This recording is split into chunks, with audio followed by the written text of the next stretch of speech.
Monsieur le maire, bonjour. Bien, bonjour. On est content de revenir après un été sans notre émission. Ben oui, ça me fait plaisir. Et là, pour commencer, on va faire un retour sur la séance du Conseil qui a eu lieu hier soir. Pouvez-vous nous donner les grands détails? Bien, les détails, je pense que le Conseil municipal est préoccupé, pas préoccupé, mais veut être présent pour les conseils d'établissement dans les écoles. Vous savez que la loi sur l'instruction publique institue des conseils d'établissement pour gérer un peu l'école, comment on va donner des services et tout. Et il y a une disposition dans la loi sur l'instruction publique qui donne une place aux communautés pour être présent au conseil d'établissement. Alors hier, on a nommé une personne qu'on va soumettre au conseil d'établissement de Pressac et Sainte-Gertrude-Manneville pour nous représenter à ce comité-là, à ce conseil d'établissement. Alors, je pense que c'est quelque chose qu'on jasait depuis un bon bout au niveau du conseil municipal. Puis là, hier, on avait l'opportunité de faire cette proposition-là. Alors, c'est Mme Isabelle Beaulieu qui va nous représenter au conseil d'établissement, qui va être nommée par le conseil d'établissement là, pour la procédure. Mais on a parlé avec la direction de l'école, puis elle était tout à fait à l'aise avec ça, le fait qu'on soumette des noms, on va lever la main, qu'on était intéressé. Alors, peut-être que Sainte-Gertrude-Manneville fera la même affaire. Alors, on aura une parité au niveau de la présence des deux communautés au conseil d'établissement. Donc, on espère vraiment avoir une représentation politique dans les écoles. C'est ça. En tout cas, faire le lien avec le conseil municipal et l'école, là, alors, je pense que c'est quelque chose qui est prévu dans la loi. Alors, nous, on peut vraiment le mettre à bon escient, là, également. Alors, je pense que c'est... on a fait une autre résolution, l'effet de... Parce que sur le conseil d'établissement, il y a une parité... Il y a des parents qui siègent sur ce comité-là, en égalité avec des enseignants, du personnel de l'école. Alors, c'est 4 parents et 4 personnels de l'école. Alors, nous, on aimerait que le conseil d'établissement ait une parité au niveau de la présence, que ce soit 2 parents de Pressac et 2 parents de Sainte-Gertrude-Manneville. Alors, nous, on a fait une résolution dans ce sens-là hier aussi, et on va interpeller la direction de la commission scolaire et tous les différents paliers pour faire état de la situation.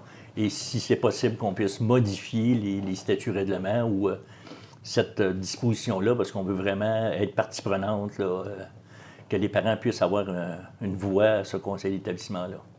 Ça sent la rentrée, hein? Vous trouvez pas? Oui, c'est ça. Alors, on commence comme ça. Est-ce qu'il y avait d'autres points que vous aviez abordés? Non, bien là-dessus, on a eu le dépôt de notre rapport budgétaire.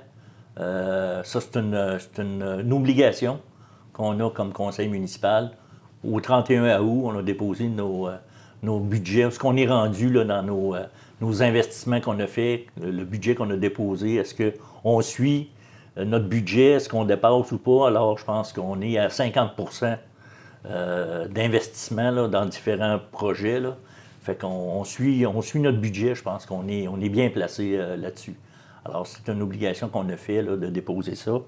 On a déposé aussi un certificat de règlement parce qu'on a adopté un règlement durant l'été, un règlement d'emprunt, parce qu'on a fait des travaux au niveau de l'aqueduc pour la coop, parce qu'il y a une coopérative qui gère l'aqueduc du village qui alimente 17 résidences, le centre communautaire, le bureau municipal et l'école.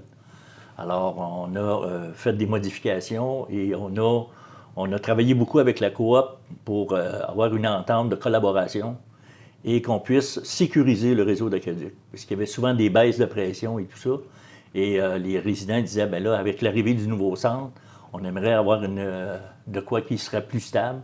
Alors, la municipalité a décidé, avec la coopérative, de creuser un deuxième puits pour sécuriser le réseau en boucle au niveau de la municipalité du village. Alors, ça, c'était fait cet été, alors qu'on a déposé le règlement officiel, là, comme de quoi qu'on on a fait un règlement d'emprunt pour financer ces travaux-là.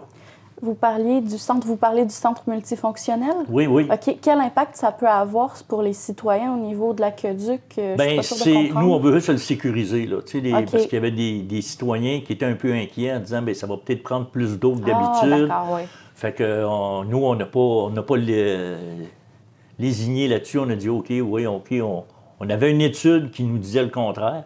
On a dit, écoute, on veut être bons joueurs. on est prêt à mettre des sommes d'argent disponibles, justement pour sécuriser le réseau. Et on a parlé avec des professionnels au niveau de la plomberie, qui nous ont dit de quelle façon qu'on devrait le faire pour justement sécuriser le réseau et d'arrêter d'avoir des baisses et des hausses de pression. Fait que je pense que ça, c'est bien enclenché et je pense qu'on a une belle collaboration des gens de la coopérative là-dessus, là, également. Okay. Donc, si je comprends bien, ça n'a pas encore été fait, les travaux, mais ça va être fait. Oui, il nous reste maintenant là, toute la question d'installation de pompes, parce que toute la tuyauterie, la plomberie est toute passée. Ça, les travaux sont faits, on a fini cette semaine. Et là, il reste bien qu'à connecter le nouveau puits avec l'ancien puits et tout le système de filtration d'eau, là. Alors, on est pratiquement terminé l'ensemble de nos travaux là-dessus. Bon, bien, c'est une bonne nouvelle. Oui, c'est une bonne nouvelle, oui, pour nos citoyens et nos citoyennes, là, qui étaient... Au départ, ils étaient un peu inquiets, mais je pense qu'avec ça, ça vient sécuriser. Et on a eu l'adhésion là, des propriétaires, pas les propriétaires, mais Des citoyens. les citoyens qui font partie de la coopérative, là. Alors, c'est tout près d'une quarantaine de personnes au total, là. Alors, on a fait une assemblée publique, on a expliqué c'est quoi le projet, puis les gens ils ont dit « OK, on est d'accord », puis on y va de l'avant, là. Donc, bien à l'écoute des citoyens. Oui, absolument, absolument, absolument. Est-ce qu'il y avait d'autres points que vous vouliez aborder avec moi? C'était pas un gros conseil, on revenait des vacances. OK. C'est sûr, on prend ça plus mollo dans ce temps-là. Oui, c'est ça, c'est ça. Dans ce cas-là, j'aimerais faire un retour sur ce qui a été fait cet été. Comment est avancé le centre multifonctionnel? Écoutez, ça va très bien. L'échéancier est respecté. Les travaux se déroulent très bien. Là, ils sont en train de fermer les murs et me poser les fenêtres là, parce qu'il y a un hiver qui s'en vient. Alors, mais écoutez, on est très, très contents que l'échéancier soit respecté. Le matériel, on n'a pas de rupture de stock. Le matériel rentre tel que convenu. Alors, puis je pense que l'entrepreneur fait un excellent travail là-dessus. C'est assez rapide. On trouve que la bâtisse monte très bien. Et, en tout cas, on espère, en tout cas, la livraison du bâtiment est prévue en février et on devrait arriver dans cette échéance-là. Bon, bien là encore, une très bonne nouvelle. Oui, absolument, absolument. Il y a aussi eu 12 km de routes qui ont été refaites. Est-ce que l'échéancier avait été respecté cet été? Oui, absolument. Les travaux ont été faits là, en juillet, fin juillet, durant la période des vacances. Alors, on a tout près de 30 000 tonnes de gravier qui étaient déposés sur nos 12 km. Là. Alors, ça, c'est fait. On s'est entendu avec l'entrepreneur. Il reste des petits détails au niveau de la facturation. Mais on avait un employé de la municipalité qui suivait de très près les travaux aussi, là, pour convenir avec l'entrepreneur que tout se fasse bien, là. C'est sûr que toute la question de camions disponibles durant cette période-là a été un peu laborieux parce qu'il y a plusieurs projets qui se fait partout dans la MRC. Alors, des fois, il y avait une baisse de camions d'une journée, mais quand même, ils ont fait le travail là, dans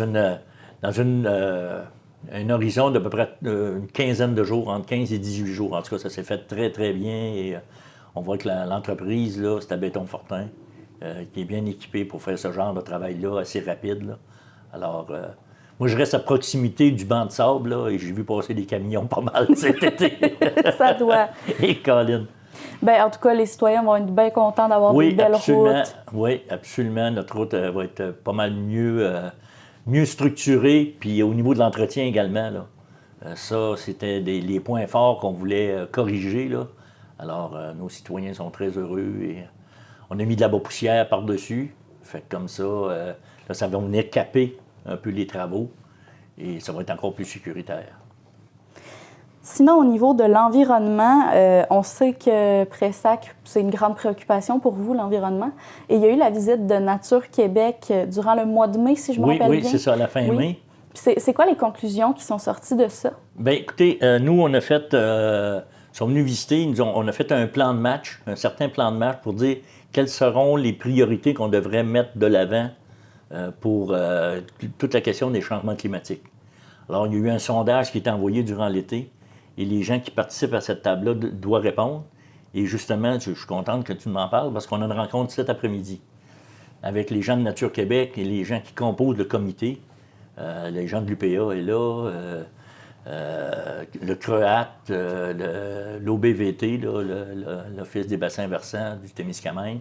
Alors, tout ce beau monde-là, on va prioriser après-midi. Quelles seront les actions qu'on va mettre de l'avant pour les prochains travaux qu'on a à faire, là? Alors, c'est un document qui est très volumineux, là, mais il va falloir qu'on regarde c'est quoi les actions. Est-ce qu'on en prend seulement que 2, 3, ou si on en prend 7, 8, on verra là, cet après-midi là, comment on reprend ça, on reprend le collier autour de ça, là. Mais je pense que la protection de nos milieux humides, je pense que ça l'a comme réveillé beaucoup de gens parce que c'est les meilleurs capteurs de CO2. Fait que ça, je pense que c'est quelque chose de pas mal intéressant. Mais on verra après-midi là, comment les travaux vont se rediriger autour de ça. Entre-temps, il y a quand même d'autres choses qui ont été faites. Par exemple, il y a eu la station de lavage de bateaux. Mm-hmm. Je sais que des gens sont allés parler à des citoyens pour le nettoyage des bateaux. Comment ça s'est passé cet été? Mais écoutez, cet été, ça s'est bien déroulé. C'était la première année qu'on avait une station de lavage dans le secteur Tancred. Et c'est beaucoup des gens de l'extérieur de Pressac ou de la MRC qui viennent avoir accès à notre lac. Écoutez, la réponse était excellente. Les gens, ils ont collaboré. On avait une personne qui était rémunérée, qui était présente sur le territoire aussi. Ça a aidé beaucoup. Puis expliquer c'est quoi les plantes envahissantes, c'est quoi l'effet que ça a sur les lacs. Et les gens, là, tout de suite, ils ont dit « Maudite bonne idée, puis je vais laver mon bateau, je vais faire attention les prochaines fois. » Puis on le lave en rentrant, puis on le lave en sortant également. Alors, je pense que ça, là, ça a eu un effet assez bénéfique. Et là, présentement, on a réduit les heures de la personne parce qu'on veut vraiment que ce soit les gens qui le fassent par eux-mêmes. On ne veut pas que... Puis on avait dit à la personne qui était là, on ne veut pas que ce soit toi non plus qui lave le bateau. Des fois qu'il arriverait un incident ou quoi que ce soit, mais c'est vraiment le propriétaire du bateau qui fait son nettoyage. Et encore, la semaine passée, j'y étais, puis il y avait des gens qui lavaient encore le bateau. Fait que là, ça commence à prendre l'habitude, là. Dans le secteur du village, ça fait plus longtemps, c'est notre 3e été. Là, les gens sont un petit peu plus habitués. Mais disons que ça s'est très bien déroulé, même que le CREAT, le Comité régional en environnement, il est venu faire une journée porte ouverte à notre station de lavage et avec des échantillons de plantes envahissantes. Alors, ça a encore plus réveillé là, nos citoyens, nos citoyennes là-dessus. Là. Ça met du concret, c'est ça, là, on comprend mieux c'est quoi. C'est ça, c'est en plein ça. C'est pas dans le vide, là, c'est vraiment, là, il montrait des pousses qui avaient des plantes envahissantes. C'est quoi l'effet, l'impact que ça a là, de se promener de lac en lac. Là. Alors, puis les gens sont sensibilisés un peu plus là-dessus. Parce qu'ils disent, oui, c'est vrai, moi je m'en vais dans le coin de Rouen, là, dans un tel lac, effectivement, où je suis aperçu qu'il y avait de plus en plus de plantes envahissantes, puis je ne veux pas les transporter à Pressac ou je ne veux pas les transporter à Val-d'Or. Et nous, on a fait aussi, on a demandé à notre personne qui était là, de nous faire un registre. Qui est là? Ils viennent de où? Viennent-ils de l'extérieur de la région? Tenir des statistiques là, autour de ça là, pour qu'on puisse, l'année prochaine, mais faire ça peut-être autrement ou plus ciblé. Mais je pense qu'on a une belle réponse là, des utilisateurs de notre lac là-dessus. Là. Bien, c'est une excellente nouvelle. Vous avez aussi distribué le compost qui était fin prêt cet été. Oui. Comment ça s'est passé? Est-ce que vous avez distribué beaucoup de compost? Bien, écoutez, cette année, on avait le droit à 2 camions, 2 10 roues de compost. Et dans une avant-midi, on a livré l'ensemble des deux camions. Là. Écoutez, puis cette année, mais la façon qu'on s'est pris, on avait des sacs de papier l'année passée. On a encore eu cette année parce qu'on a acheté des chaudières de plastique pour mettre le compost dedans.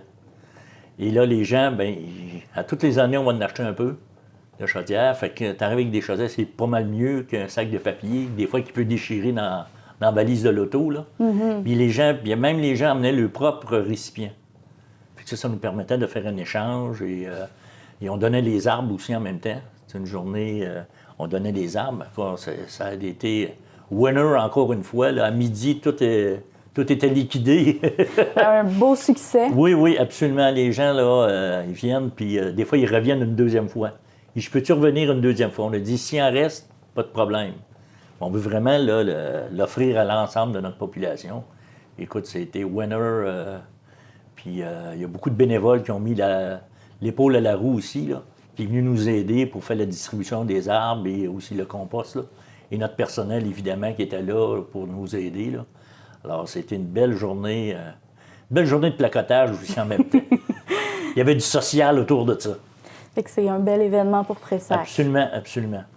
On a aussi eu le nettoyage de la 395. J'ai envie de dire d'un côté que c'est une réussite et de l'autre, non, parce qu'il y a eu encore beaucoup de déchets cette année. Oui, c'est ça, c'est ça.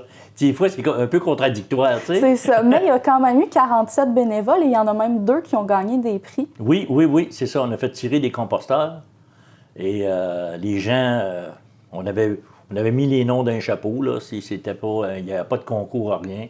On disait, bien, ceux qui sont venus nous donner un coup de main, on va lui offrir un composteur. Et les gens étaient très contents.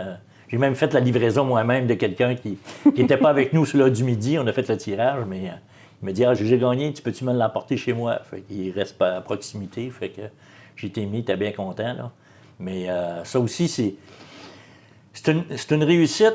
Mais cette année, on s'est aperçu qu'il y avait un petit peu moins de déchets. Ah bon, excellente nouvelle. Fait que, comparativement de là 2 ans ou 3 ans, là, on voit que ça s'améliore tranquillement, là.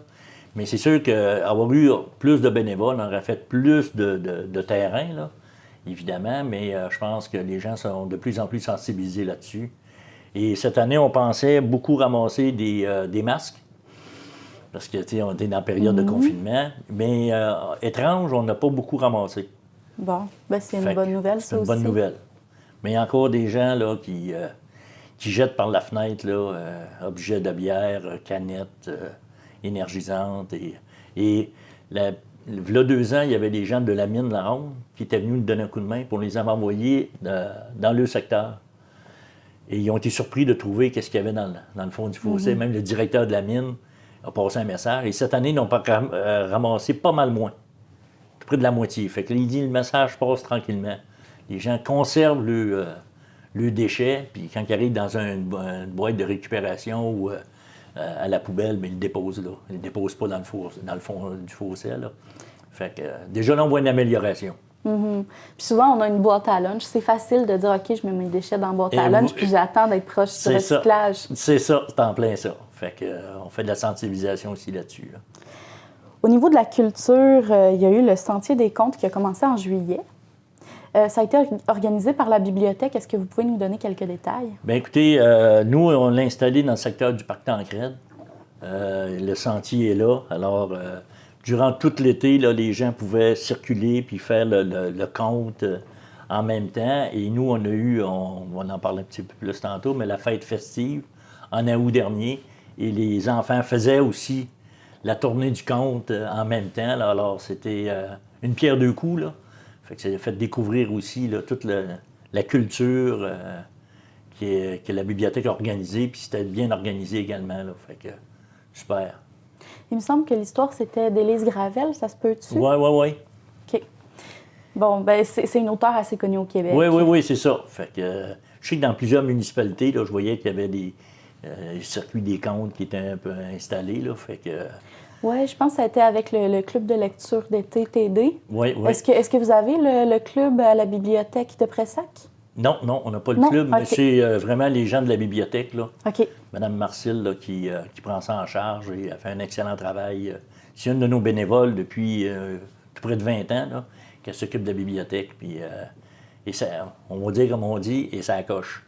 Bon, c'est beau de voir des gens aussi impliqués dans la communauté. Oui, puis c'est des bénévoles, puis ils tiennent à cœur la bibliothèque. Là, je pense que c'est fort intéressant. Il y a des gens qui adhèrent également, des nouveaux membres qui arrivent dans le conseil d'administration de la bibliothèque. Alors ça, c'est fort intéressant aussi. Là. Ça fait il y a une belle dynamique. C'est ça. Oui, c'est une belle dynamique. Bon, bien, tant mieux. Oui. La fête festive a eu lieu en août, le 20 août, vous m'avez dit, c'est ça? Le 20 août dernier, oui, c'est ça. Comment ça s'est passé? Ça s'est bien passé. Écoute, on a eu de la belle température. Il a fait beau parce qu'on n'était pas sûr. On ne sait jamais à l'avance. Là, on était dans le secteur Tancrède. On avait un chapiteau quand même pour être sûr des fois qu'il y aurait des périodes de pluie. Là. On avait des jeux gonflables. Il y a eu une belle participation. Beaucoup de parents qui sont venus avec les enfants. Même la députation est venue du fédéral puis du provincial, sont venus voir les gens. C'était vraiment un moment social. Puis les gens avaient hâte de se voir aussi en même temps, là. Fait que c'était fort intéressant. C'était éprouvant pour nos bénévoles, là, nos gens qui ont travaillé sur ce projet-là. Mais écoutez, on a ramassé, il y avait des jeux gonflables, puis le propriétaire, c'est Sonospec, il disait, il ne faut pas qu'ils mouillent dans mes jeux parce que je ne pourrais pas les plier. OK. Bon, on a eu le temps de les plier, puis c'est mis à mouiller. Fait que juste à temps, là. Fait que, mais c'était fort agréable, là, une belle activité. C'était de 11h jusqu'à 4h d'après-midi. Et il y avait un peu de musique et les gens se promenaient, regardaient aussi le parc en même temps. Fait que c'était bien agréable. Savez-vous combien de personnes ont été présentes? Bien, on a frisé tout près de 100 personnes. OK, c'est bien. Quand même, là. Parce qu'il y avait plein d'activités. Il y avait la route du terroir en même temps. Il y avait, je pense qu'il y avait, au Témiscamingue, il y avait une activité également. Alors, les gens étaient un peu divisés, là. Fait qu'ils venaient faire un petit tour, puis des fois, ils disaient, je vais aller à la motte. Ou ils arrivaient de la motte. Mais quand même, on a eu une bonne participation de notre monde, là. Bien, tant mieux, parce que Oui. c'est pas évident de trouver une date qui tombe pas en même temps qu'autre chose qui durant revient, là. l'été, parce qu'on a beaucoup de festivals puis d'événements ici en Abitibi-Témiscamingue. Oui, c'est ça, là. Fait que c'est une bonne nouvelle qu'il y ait quand même eu une centaine de personnes. Oui, absolument. Et en terminant, je voulais parler du rapport financier 2021 qui a été présenté cet été aux citoyens. On a ici les informations. Oui. Donc, c'est ça, il déposé ça lors de notre conseil de juin, parce que c'est une obligation également de faire des faits saillants, là, un peu où est-ce que notre budget qu'on a adopté, qu'on a closé là, le 31 décembre 2022-2021, alors faire un peu l'état de la situation. Est-ce qu'on a eu des surplus? Est-ce qu'on a eu des pertes? Alors, je pense que nos finances se portent très bien dans l'ensemble de nos responsabilités, là, que ce soit l'immobilisation ou le budget régulier, là. Alors, on a même eu un surplus cette année, tout près de 500 000 au niveau de notre budget, alors qu'il va s'accumuler dans le surplus accumulé, là. Alors, je pense que la gestion de nos finances se porte très bien, et même que M. Tétrault, Daniel Tétrault, qui fait la vérification de nos livres, là, ils disent qu'on maintient et on a du personnel aussi qui ça accroche eux autres aussi là-dessus, là, pour maintenir nos finances et que ça soit clair également. Là, ça ne s'est pas tout mêlé. Et quand Daniel vient vérifier nos livres, là, écoute, il dit c'est fait de façon très limpide. On est capable de suivre votre budget, puis c'est pas mêlé, puis c'est rare qu'il va aller déplacer des budgets. Là. Tu sais, des fois, tu ne l'as pas mis dans la bonne case, il faut que tu le mettes dans l'autre. Mais ça, il ne fait pas beaucoup de corrections. On est très heureux du travail de notre personnel là-dessus. Là. Nicole, entre autres, là, qui est vraiment dévoué là, au niveau des finances. Là. Fait que, puis ça vient sécuriser nos gens aussi. Tu sais, quand tu sais que tes finances se portent bien, puis c'est bien géré, mais les gens ils disent OK, bon, je pense que le conseil municipal fait une bonne job. Tu sais. Fait que ça donne un bon signal. Bien, c'était tout pour aujourd'hui. Ah, c'est tout? Déjà. Colin, moi, j'avais un petit point que j'aurais aimé rajouter. Allez-y.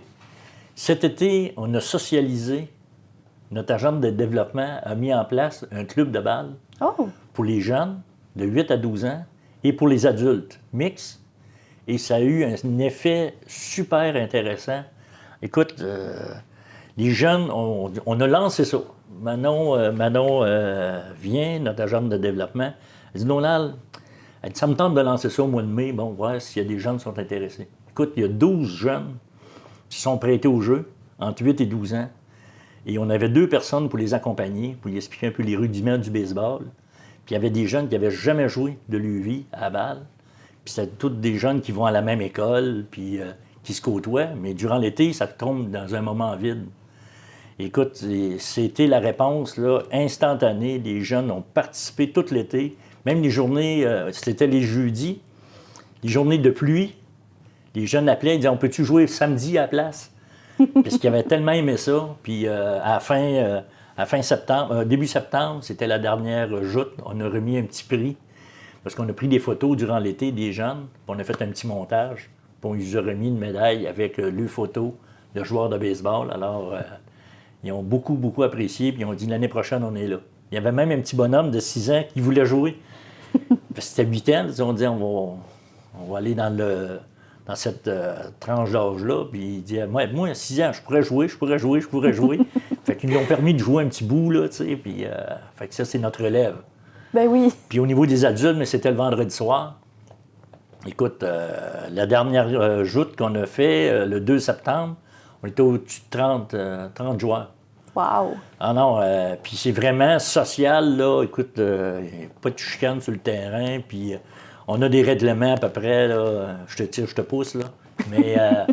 Mais on se fait des règlements que après 4 points, la manche est finie. Tu sais, on ne veut pas faire des manches de 10, 12, 15 points, là, dépendamment, parce qu'on prend les gants, on envoie sur un bord puis un sur l'autre, puis qu'on divise les équipes de même. Fait que des fois, les couples, ils viennent jouer ensemble, ils jouent un contre l'autre. Oui, ils jouent ensemble dans la même équipe, alors ça... Et hommes-femmes, c'est vraiment... Ça, c'était un moment super pour l'été, là. Puis ça a créé des liens. Puis là, cet automne, on lance des groupes de danse. Latino, danse en ligne. Et c'est une personne qui venait jouer à la balle avec nous.